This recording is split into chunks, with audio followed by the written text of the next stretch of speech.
मैं कानपुर से पंडित दीपक पांडे। आज मैं आपको बता रहा हूं श्री काल भैरव अष्टमी। भैरव जी के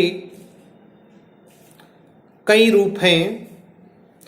मार्गशीर्ष मास के कृष्ण पक्ष की अष्टमी को काल भैरव अष्टमी के रूप में संपूर्ण विश्व में जाना जाता है।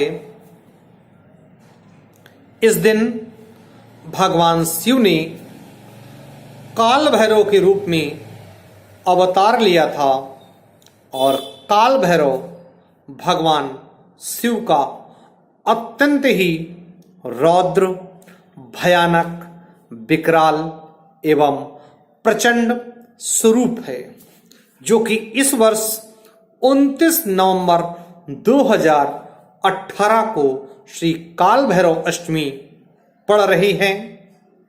इस दिन आप अपने दुखों से मुक्ति प्राप्त करने के लिए प्रातःकाल स्नान आदि से निवृत्त होकर के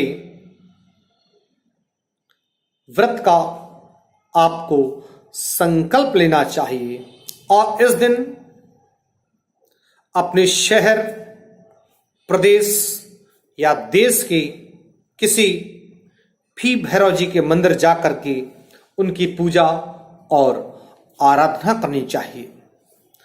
इस दिन भैरव जी के मंदिर में जाकर के उनके प्रिय वाहन कुत्ते को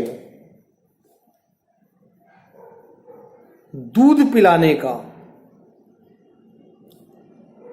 पुए खिलाने का, दही खिलाने का, बड़े खिलाने का अत्यधिक महत्व है। भैरव यानी श्री काल भैरव अष्टमी को अगर आप कुत्ते को दूध पिलाते हैं तो आपको कर्ज से मुक्ति मिलती है। यदि पुए खिलाते हैं तो मित्रता बढ़ती है।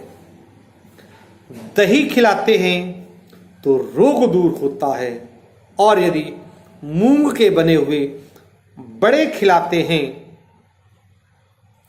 तो आपकी जिंदगी में कठिनाइयां दूर होती हैं। इस दिन इन सब के साथ साथ भैरव जी की कथा सुननी चाहिए, शिव शंकर का भी पूजन करना चाहिए और संभव हो तो रात्रि जागरण करना चाहिए।